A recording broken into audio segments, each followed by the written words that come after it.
Hello guys, तो कैसे हैं आप लोग। आई होप कि बिल्कुल आप लोग ठीक होंगे। तो आज मैं आपको इस वीडियो में बताऊंगा कि एमबीबीएस के एडमिशन के टाइम पे कौन कौन से डॉक्यूमेंट्स रिक्वायर्ड होते हैं और किन डॉक्यूमेंट्स के बिना आपका एडमिशन रुक जाएगा। मैं इस टॉपिक पे ऑलरेडी वीडियो बना चुका हूं 2 साल पहले, लेकिन वो वीडियो मैंने एक दिन फिर से दोबारा देख ली तो मुझसे खुद ही नहीं देखा गया। तो मैंने डिसाइड किया कि नहीं, फिर से एक वीडियो शूट करते हैं, थोड़ा अच्छा, उससे तो अच्छा होगा, उससे बेटर होगा।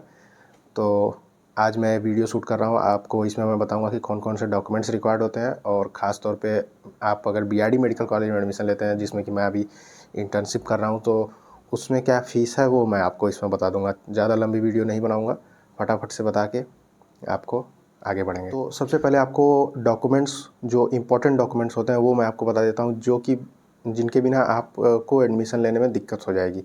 तो सबसे पहले है 10th की मार्कशीट आपको चाहिए, 12th की मार्कशीट चाहिए, उसके बाद आधार कार्ड चाहिए। आधार कार्ड हो, पैन कार्ड हो, वोटर आईडी हो, कुछ भी हो वो सब चलेगा।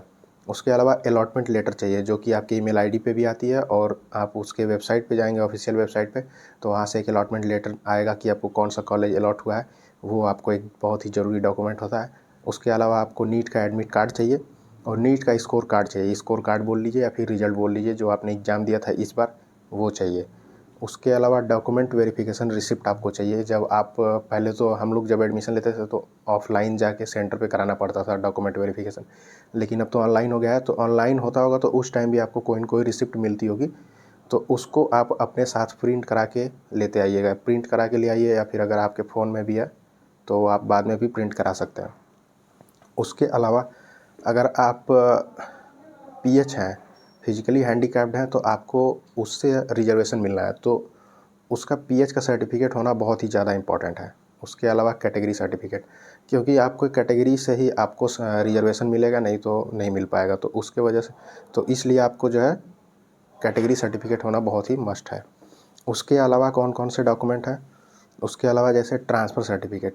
अगर आप मान लीजिए कि इसी स्टेट में है तो आपको टीसी की ज़रूरत होगी। अगर आप किसी दूसरे स्टेट से आते हैं तो आपको माइग्रेशन सर्टिफिकेट की ज़रूरत पड़ेगी।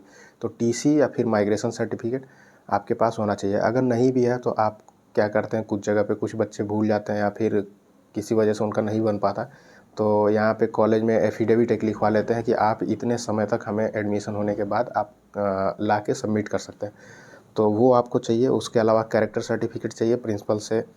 आप 10th 12th में जो भी मिलता है कैरेक्टर सर्टिफिकेट, वो अपने साथ लेते आइएगा। अगर नहीं भी है तो बाद में भी आप लाके सबमिट कर सकते हैं। उसके अलावा इनकम सर्टिफिकेट की उतनी ज़रूरत नहीं होती है। वो मेनली आपको जब आप स्कॉलरशिप का फॉर्म भरेंगे तो उस टाइम ज़रूरत होती है, दिखाना पड़ता है आपको, तभी आपको वो स्कॉलरशिप मिलेगी। तो इस टाइम एडमिशन के टाइम ज़रूरत नहीं होता, लेकिन आप फिर भी आप अपने साथ लेते हैं तो अच्छा है। उसके अलावा डोमिसाइल सर्टिफिकेट आपके 10th 12th मार्कशीट पे ही उसी से हो जाता है काम, लेकिन आप डोमिसाइल सर्टिफिकेट भी अपने साथ रखें सेफ साइड के लिए। उसके अलावा कुछ लोग पूछते हैं कि जो एफिडेविट बनवाना होता है वो खुद से घर से लेके आएँ, तो आप अगर चाहें, आपकी मर्ज़ी, तो आप लेके भी आ सकते हैं। अगर नहीं भी लेके आते हैं तो कोई दिक्कत नहीं है। हमारे कॉलेज में तो यहाँ पे जो बाबू हैं वो लोग पैसे लेते हैं, कुछ थोड़े पैसे लेंगे और आपको वहीं पे तुरंत बना के दे देंगे, पहले से बनाया हुआ रहता है। तो उसमें एक हो गया आपका एंटी रैगिंग का एफिडेविट, तो यहीं से मिल जाएगा कॉलेज से। दूसरा गैप ईयर, अगर मान लीजिए कि आपको प्रिपरेशन के टाइम कोई गैप रह जाता है, आप उस टाइम पे कहाँ थे, तो मेरा तो मैंने बनवाया था, तो वो बनवा के यहाँ पे सबमिट हो गया था। तो गैप ईयर का सर्टिफिकेट आप अपने साथ लेते आएंगे। उसके अलावा एफिडेविट फॉर बॉन्ड, वो भी कॉलेज से ही मिलेगा। हमारे यहाँ मिलता है, अदर कॉलेज में नहीं पता। अगर आप बनवा सकते हैं तो बनवा लीजिए, नहीं तो कोई दिक्कत नहीं है, कॉलेज वाले का काम होता है, वही देंगे। अगर नहीं दे रहे हैं तो बाद में देंगे, लेकिन देंगे ज़रूर।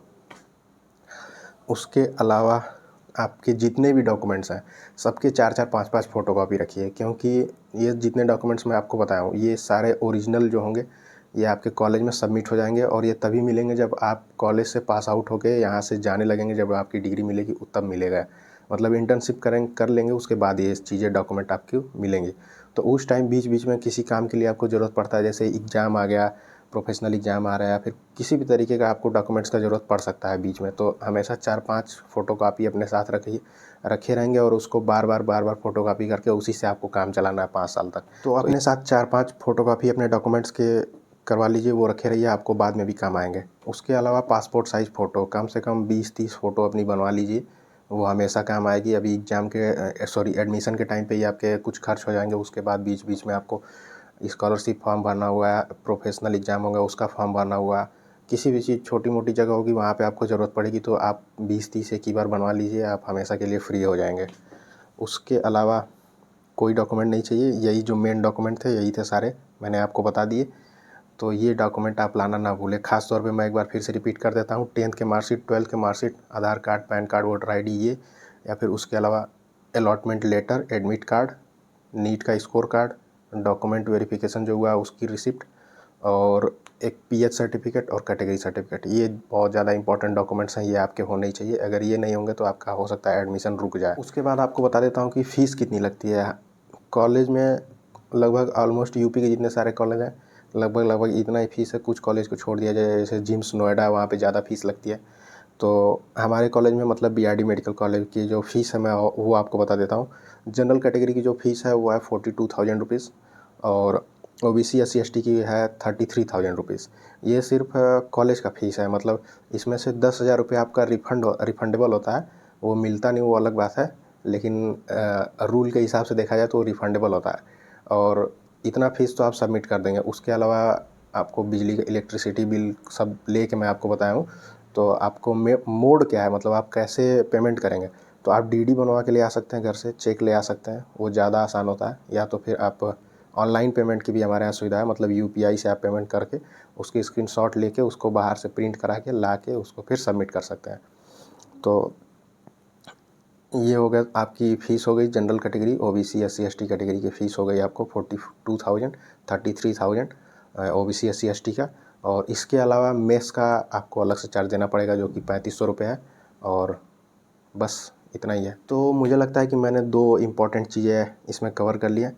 आप अगर आपको वीडियो अच्छी लगी तो आप लाइक करिएगा और सब्सक्राइब करिए।